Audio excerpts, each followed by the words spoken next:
Hello, friends.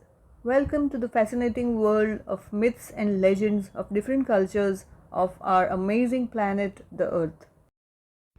Welcome to our YouTube exploration of goddess worship across the globe in ancient times.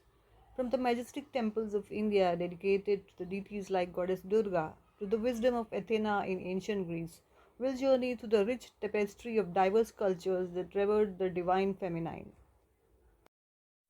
In Egypt, the goddess Isis held sway while the Aztecs venerated the mother goddess Tonantzin. Join us as we uncover the fascinating traditions and symbolism behind goddess worship throughout history. Don't forget to like, subscribe, and hit the notification bell to join us on this enlightening voyage. Let's begin our journey by knowing about Hinduism, which reveres a multitude of goddesses. These goddesses range from the powerful and nurturing Durga to the creative and artistic Saraswati and the benevolent and abundance bestowing Lakshmi. Beginning with Goddess Durga, her birth is a tale of divine intervention and the amalgamation of powerful energies.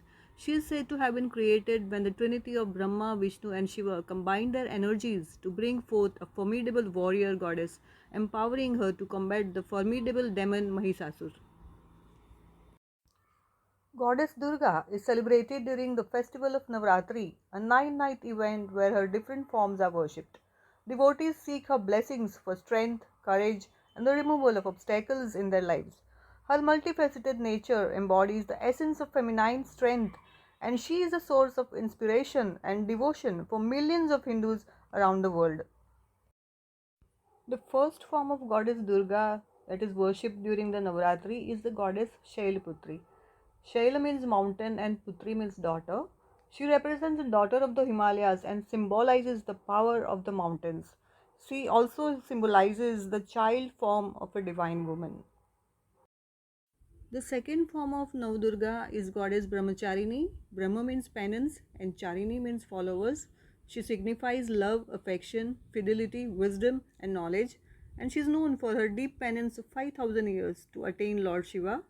Her favorite color is white, which represents purity and enlightenment, and she is believed to improve virtues such as penance, renunciation, dispassion, and restraint. In short, Goddess Brahmacharini represents that state of a woman's life when she is in pursuit of knowledge and development before her marriage. The third form of Goddess Navdurga, Goddess Chandraghanta, gets a name from half moon that adorns her forehead, and she is associated with peace, purity, and serenity. And she is the married form of Goddess Parvati, and hence the married form of a woman. The fourth manifestation of goddess Navdurga is the goddess Kushmanda. Ku means little and Ushma means energy, and Anda signifies the egg. She is known to be the creator and preserver of the universe, and she is the Ashtabhuja Devi because she has 8 hands. She is shown riding a lion. The fifth manifestation of goddess Navdurga is goddess Kandamata, the mother of god Kartikeya. She is depicted with 4 arms riding a lion, and Lord Kartikeya is shown sitting in her lap. She represents compassion, motherhood, a heart full of love, the courageous spirit of a mother protecting her child, and maternal love and strength. Skandamata's blessings are doubled because when a devotee worships her, Lord Skand, her son in her lap, is automatically worshipped. The sixth manifestation of goddess Navdurga is goddess Katyayani. She is also known as the warrior goddess. Katyayani is the most violent form of goddess Parvati, and she is known as Mahisasur Mardini because she killed the demon Mahisasur. Katyayani is often depicted riding a lion, holding a sword and a lotus in her left hand, and Abhaya and Varada Mudra in her right hand. Goddess Kalratri, the seventh manifestation, is the fiercest form of Durga.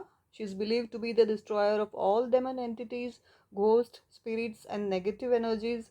She is depicted with a dark complexion and a garland of skulls around her neck. Kalratri's name comes from her Krishna Varna, that is, a dark complexion. Her dark appearance symbolizes the darkness of ignorance, which she dispels with the light of wisdom and truth. The eighth manifestation of Mahadurga is goddess Mahagauri. Her name, Maha, means the great, and Gauri signifies fair or beautiful, representing her divine qualities.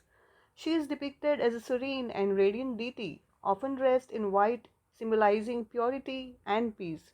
Mahagauri is believed to grant her devotees spiritual enlightenment and inner harmony. The ninth and final manifestation is goddess Siddhidatri. She is worshipped for her divine ability to bestow supernatural powers and spiritual blessings upon her devotees. She is often depicted with four arms holding a mace, conch shell, lotus, and book, symbolizing her supreme knowledge and power. Her worship is believed to bring an end to all suffering and grant ultimate spiritual fulfillment to those who seek her blessings.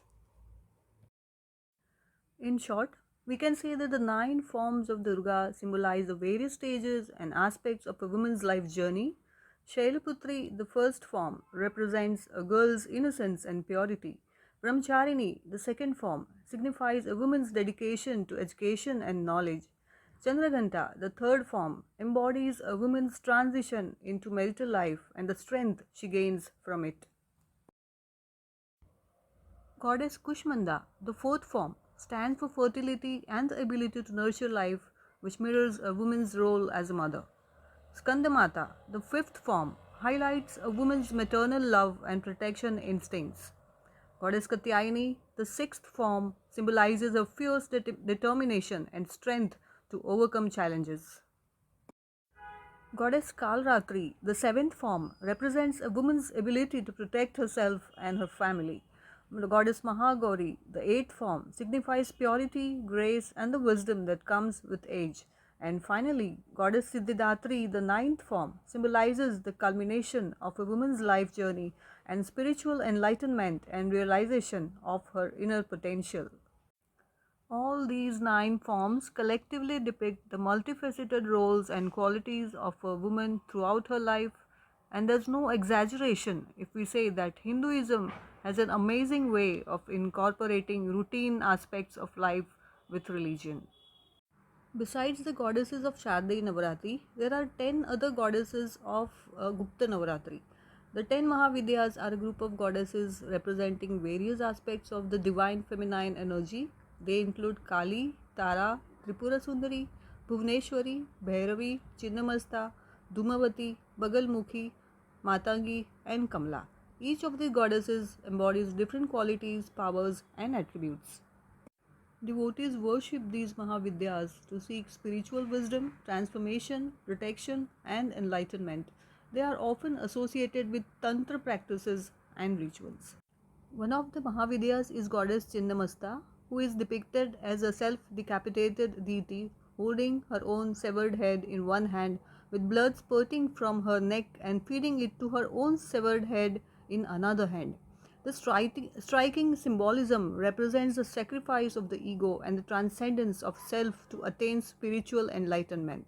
Chinnamasta is seen as fierce and powerful goddess associated with destruction and renewal.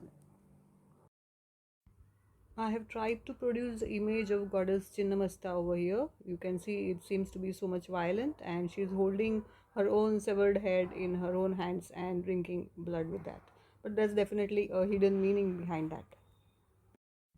In Hinduism, every clan has their own family deity, and this is the picture of my own family deity, goddess Rajarajeshwari Sri Harisiddhi Mataji. And there are many legends associated with her, which I will reveal in my future videos. So that was about the different goddesses of Hinduism. And now, as I said, it's time to know about the different goddesses of different cultures of the world.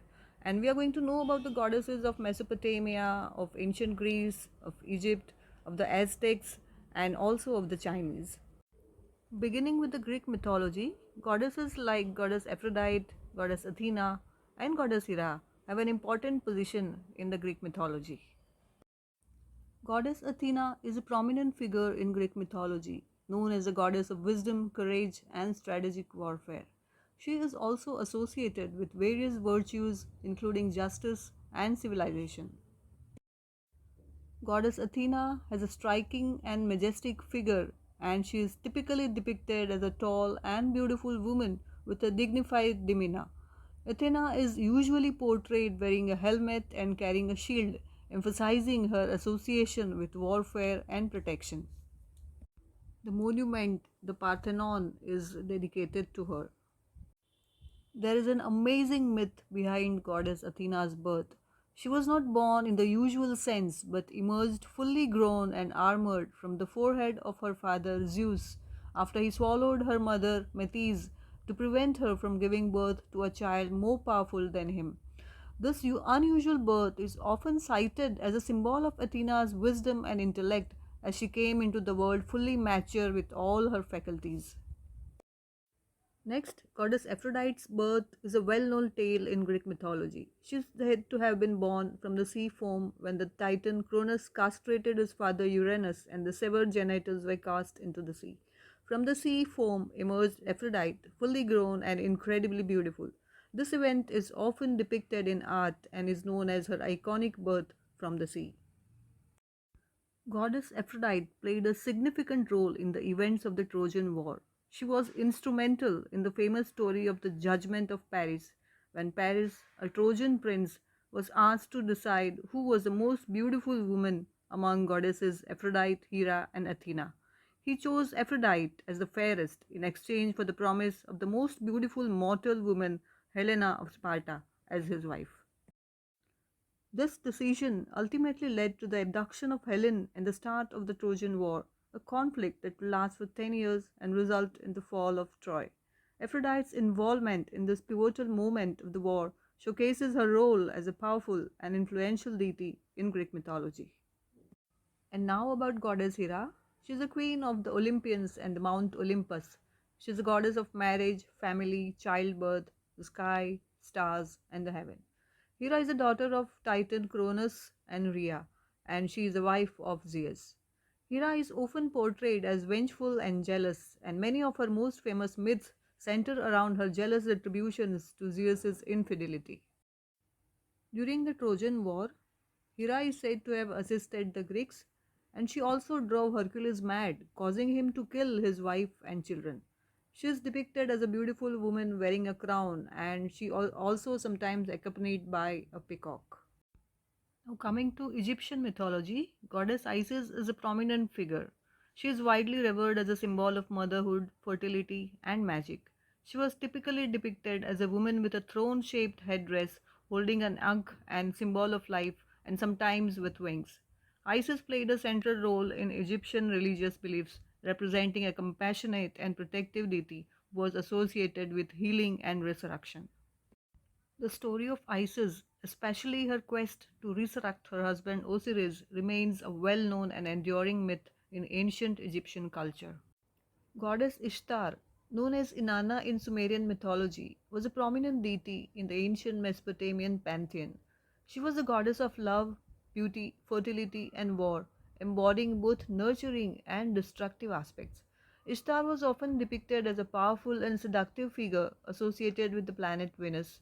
Her epic descent to the underworld is a famous myth symbolizing the cycle of life, death, and rebirth.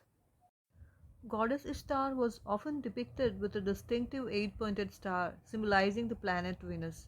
Her stories, such as the Epic of Gilgamesh, highlighted her passionate nature and her ability to both bestow blessings and unleash destruction, illustrating her complex and multifaceted character. One of the Chinese goddesses is Mazu. Her traditional appearance includes a kind and compassionate expression on her face. She is often portrayed as a young woman dressed in flowing robes with a headdress or crown.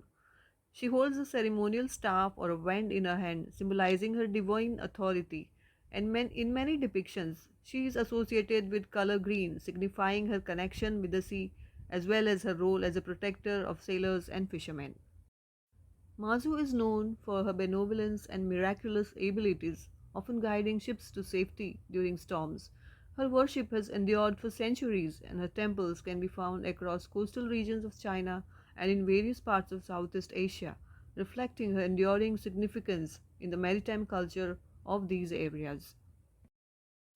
Goddess Coatlicue of the Aztecs embodies both life and death. She is depicted as a fearsome figure with a skirt made of breathing serpents and a necklace of human hearts, symbolizing her connection to human sacrifice. Coatlicue is considered the mother of gods and the earth itself, representing the cyclical nature of life and death in Aztec mythology. She is both a nurturing and a destructive force, underscoring the Aztec worldview of balance and duality in the cosmos. Dear friends, my YouTube channel Myth, History and Recipes is dedicated to the noble task of highlighting the positive aspects of mythologies from various cultures across the world. By exploring these diverse narratives, the channel fosters a deeper understanding of the rich tapestry of human beliefs and traditions, promoting cultural appreciation and unity. So, friends, if you have liked our presentation, please like, subscribe, and share. And please do not forget to comment and press the bell button so as to remain connected with the future upcoming videos. Thank you.